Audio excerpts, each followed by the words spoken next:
تقول انا في عمري 22 سنه تربيت في الجزائر العاصمه، ولكن بابا ويما يعيشوا في الشرق. انا ربتني جداتي ربي يخليها لي ان شاء الله.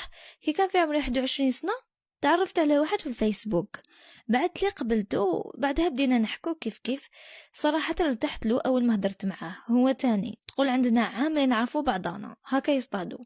انا حبيته بزاف وهو ما عرفتش لا يحبني ولا لا. المهم هضره تجيب هضره، قال لي بعتي لي نشوفك. انا خفت نبعث له، قلت له حتى نزيد نعرفك مليح. قال لي معليش على راحتك. قلت له ميرسي. سقسيتو انا قلت له تقدر تبعث لي نشوفك؟ هو بعث لي، عجبني وزيد دخل قلبي، قلت هذا هو تاعي. وبعث لي نيميرو تاعو، قال لي كي تحبي تحكي معايا ولا كشني خصك عيطي لي في اي وقت.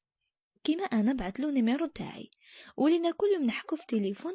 حتى جا الوقت بعث له يشوفني، كي بعث له شافني عجبته بزاف، فرحت كي عجبته. ايا انا كنت نمشي بنيتي، جامي زعما خدمت راسي ولا كاش عفسه. جا نهار قالي نتلاقى، وانا جامي في حياتي تلاقيت مع كاش واحد نخاف. كان عندي خالي كنت نخاف منه، كان يشوفني ولا يروحوا يقولوا له، نخاف بزاف منه. قلت له الله غالب، راك حاب تلاقى بيا جيب داركم وارواح كيما يديروا الناس. وزيد ما كانش خير من الحلال، صح ولا راني غلطه؟ وما كنتش نعرفه مليح، غير كنا نحكو في تليفون وفيسبوك، حتى بلا كام ومين داك. بعدها قال لي كيفاش انا دوكا ما نشوفكش قدامي غير نحكي معاك برك. قال لي لو كان ما تخرجيش ما نزيدش نحكي معاك ونبلوكيك. انا تخلعت وخفت لنا خسرو. قلت هذا واش بيه تبدل هكا ولا يحكي معايا هكا؟ انا صح كنت نحبه.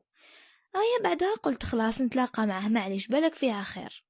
وقلت نخرج بنت خالتي صغيره معايا تحوس شويه. قلت له راني قابله ولكن بشرط نجيب بنت خالتي صغيره. هو قال لي في الاول لا، ومن بعد قال لي اوكي معليش. على بالكم تقول صاحبة القصة راني نحكي ونبكي. تلاقينا أول مرة في حياتي، قلت لكم نخرج مع واحد وتمنيت نهار هداك ما شفتوش، كان أسوأ نهار في حياتي وجامي ننساه. المهم ركبت معاه في الطوموبيل تاعو أنا وبنت خالتي. هي صح ما جاياش نخرج بنت خالتي معايا صغيرة، بصح هي اللي سلكتني، لو كان ماشي هي راني خسرت كارنتي. قلت له وين رانا رايحين؟ قال لي غير هنا ندورو برك. معليش. قلت له معليش برك ما تبعدش. وزيد هو وعدني باش يجي يخطبني، انا امنته. باين نامنو باسكو انا كنت نمشي بنيتي. درنا شويه، قال لي نروحوا الغابه تاع بوشاوي. قلت له واش دانا تماك؟ قال لي علاش؟ قال لي باش تحوس طفله كاين بارك تما. انا بصراحه خفت، قلت له لا لا لا لا. قال لي نروحوا واش بيك باش الطفله تاني ما تقلقناش وما تقلقش. قال لي باش تلعب تما في البارك. انا دخلت وسويس تاع الصح، قلت له لا لا.